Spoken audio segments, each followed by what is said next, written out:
What's up? This bruh man from the fifth floor. I just want you to know that you watching You Just Got Juiced reactions. Don't forget, you got the juice now.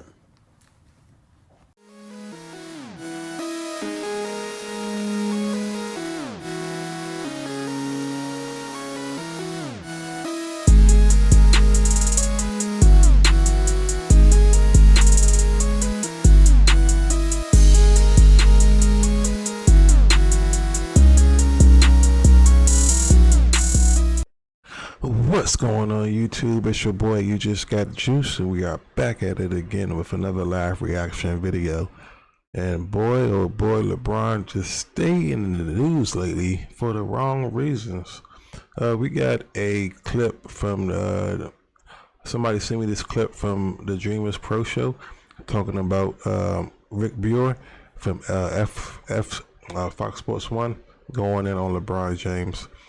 But before we listen to this video, I just want to say thank y'all for checking out the small channel. I just started doing this in January, and as of today, reached 900 subscribers. So thank y'all very much for showing me love. I appreciate it so much, and it lets me know that I'm doing something good finally. So with that being said, if you haven't subscribed already, please do, and don't forget to like and comment when the video is over.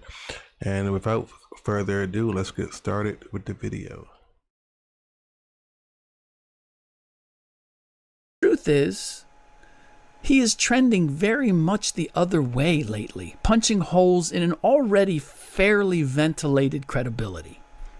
Let's start with his interview a few weeks ago, in which he talked about both reporter Brian Windhorst and his reputation for being a flopper, among other subjects. I don't want to spend too much time on the Windhorst subject. I have as much respect for Brian as I do any NBA reporter in the business today. Let's leave that part at that.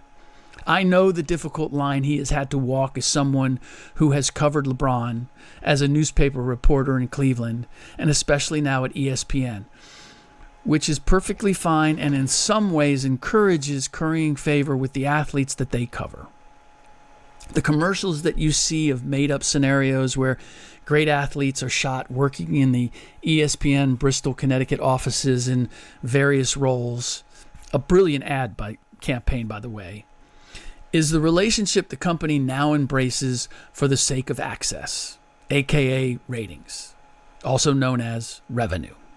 Once upon a time, it was just an ad campaign. Now it's a mission statement. All the vehicles inside ESPN that covered sports in a serious way or a critical way are gone. There's no more Outside the Lines. There's no more The Sports Reporters. There's no more Mark Schwartz or Jeremy Schaap. And my guess is there are sports fans who don't even know who those guys are. Windhorst has taken great pains to be fair, but honest in his coverage and analysis of LeBron. But he has never, ever pretended to have a personal relationship with him. I almost feel as if he's gone out of his way, in spite of the fact that they went to the same high school and his mom taught LeBron at one point, that he's gone out of his way to make it clear that they don't have a personal relationship. Do they know each other? How could they not? They went to the same high school. Brian has covered him since he came into the league practically. But Brian never publicly or privately has tried to suggest that he has some sort of special relationship with LeBron. So for LeBron to say that it's weird that Brian pretends he's LeBron's friend is not only a patently false premise for anybody who knows both of them, it's such an unnecessary shot at someone who in no way deserved it. It's both mean-spirited and it's being a bully. To what end? This is not the first time I've had this thought. And for those of you who don't like politics and sports, this isn't a political statement. It's simply stating a fact. LeBron's method of operation is exactly the same as our current president. They tell lies that are so easily exposed by anyone willing to take 5 minutes of research or simply paying attention to current events that you wonder how they got the idea or the courage to tell them in the first place. The lies are so blatantly obvious that they are insulting to anyone of average intelligence. The two of them even recite imaginary conversations with people who supposedly confirm whatever myth that they're trying to sell. And I can only theorize, and I'm going to put my Dr. Phil hat on, I can only theorize that the reason is the same. There's an insecurity complex that creates a need to make themselves bigger than they actually are. I actually don't think it's all that complicated. In any case, LeBron's response to being labeled a flopper is another perfect example. In the interview, when asked why he's flopping all the time and if he's looking for the same advantage that Patrick Mahomes is looking for when he embellishes contact, LeBron said, "I wish," because it was suggested that Holmes gets 15 yards anytime he embellishes contact. And LeBron said, "I wish, because I literally, over the last 5-6 years, when everybody is claiming I flop all the time, I'm like in the bottom half of free throw attempts per game." Those are his words verbatim. He's in the bottom half of free throw attempts per game the last 5-6 years. Here's the reality, easily researched. LeBron James has never been anywhere close to the bottom half of the league in free throw attempts per game or for a season ever. Let me walk you through the math.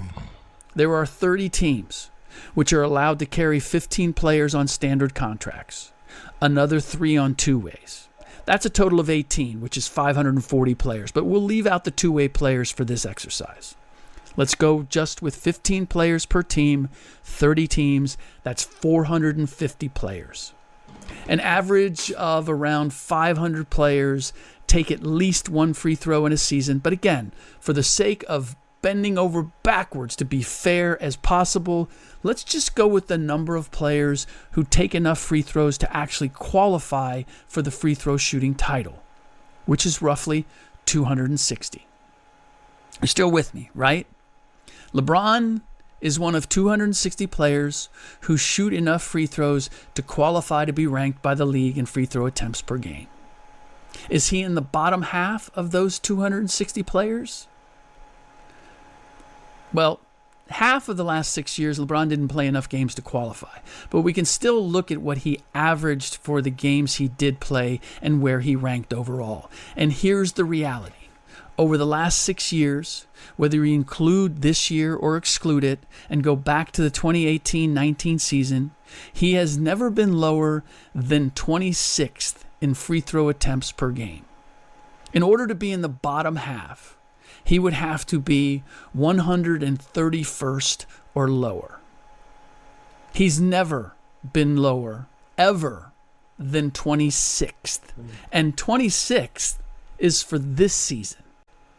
That means that over the last 6 years, using only the most conservative number of players, 260, he has been in the top 10% of players in free throw attempts per game every season. Every year in the top 10%. And if you go back over his entire career, he had a stretch of 10 years when he was in the top 2%. My thing is, why is he trying to change the narrative now? Like, why is everything happening this year, man? With like, it started with the Bronny stuff and the Bronny James, and it just, I don't know, something off. But he's never been lower at any time than the top 10% ever. And yet, he has the mystical audacity to say, yeah, for the last 5-6 years, I've been in the bottom half of the league in free throw attempts.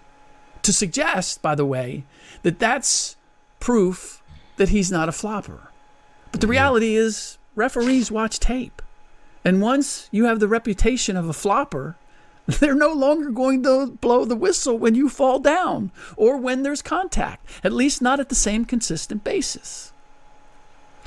So why would he think that he could get away with telling everyone that for the last 5-6 years he's been in the bottom 50% of the league when it comes to free throw attempts? Or why would he think that that would somehow be an argument to suggest that he's not actually a flopper? Again, I can only theorize. One, he seems to have a taste for pretending to be a victim. Two, he figures his followers, much like the other guy, will not only believe it if he says it, they will get angry and cry about how he's being unjustly treated because he said it. By the way, I realized something about the LeBron devotees who have dedicated their lives to trying to hoist LeBron above Michael Jordan as the greatest of all time. That they generally employ one of two tactics that expose the fact that they either never watched Jordan play or they know that they can't make a basketball-based argument for their guy. So they do this. This is their counter to any time you blow a hole in their statistical or analytical or personal accomplishments between the two. They try to discount either A, who Jordan competed against, the old plumbers and carpenters line, or B, they impugn anyone who has seen both Michael and LeBron play and favors Michael by calling them old heads who are just romanticizing the past, who can't let go of the past. Yep. Aside from neither of those things being true, certifiable or otherwise, it shifts the conversation away from assessing their actual games or accomplishments. Because here's the reality. If it looked like Jordan was competing against plumbers and carpenters, it's because he made them look that way, not because they were literally tradesmen or that they were that severely inferior. He was just that much better. When Jordan was playing, no one, and I mean no one, debated. I still don't know why he's even being compared to being number one. Let's take the number 2 title, bro. Ain't nothing wrong with that. But you will never be him. And no matter how, that's why he's still trying to play. He's trying to accomplish. You're chasing after a ghost, bro. You're not gonna be Michael Jordan, bro. Who the best player in the league was, ever, and there were tons of Hall of Famers. When he ducked out for 2 years, Akeem Olajuwon became that guy. Akeem Olajuwon, in my mind, the greatest center that we've ever seen, well, that I've ever seen, just because I didn't see Wilt and I saw Kareem at the end.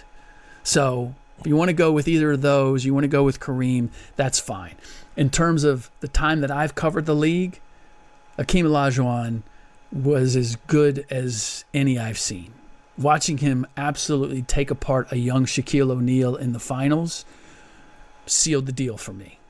It was one of those times you just go, I can't imagine anybody. I had not seen anybody else do what he did to as great a player as Shaquille O'Neal.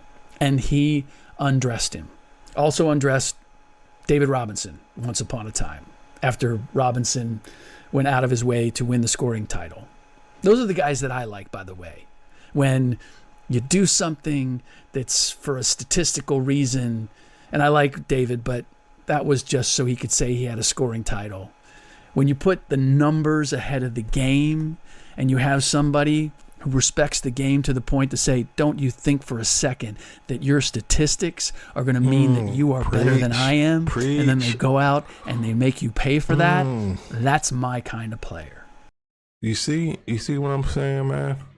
This man did not tell a lie at all. Because them LeBron fans be furious, especially in my comments, bro. I'm like, bro, I'm not even a popular YouTuber, and y'all bringing that hate train over here. But yeah, it's something about this guy, man, that just rubbed me the wrong way. And I'm a Luka fan, but I can't even support Luka right now while he's on the Lakers because LeBron's there. And it's sad I got to be a Lakers fan because I was a Dirk Nowitzki fan. Dirk Nowitzki, what's the word I'm looking for? He gave the keys to Luka, so then I was following Luka because I like different players, and so when he got traded for the Mavericks, because like I said, I'm not a team fan, I'm a player fan. So there's certain people that I just rock with. So Yeah, so like now he went to the Lakers. I can't even watch the Lakers game because I don't want to look at LeBron. It's tired, tired of his antics. It just makes me don't want to watch that crap, man. So I just watch the highlights, and then once he retire or leave, then I'll start watching Luka play again. But yeah, it's just because the stuff he do outside of the court, his antics is just weird.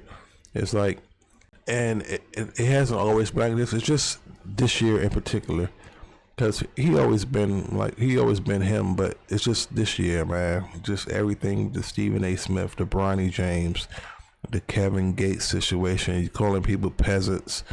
You just the Rich Paul stuff talking about it wasn't no big three. How you just try to diminish Chris Bosh. I'm like, come on, bro. Oh man. It's not even a debate. It's just good for views, and I get it as views and clicks, man. But real sports fans know he is not the greatest of all time. Anyway, leave your comments down below. And don't forget to subscribe, like, and comment. And I'll catch you guys next time. And don't forget, you got the juice now, and we are out.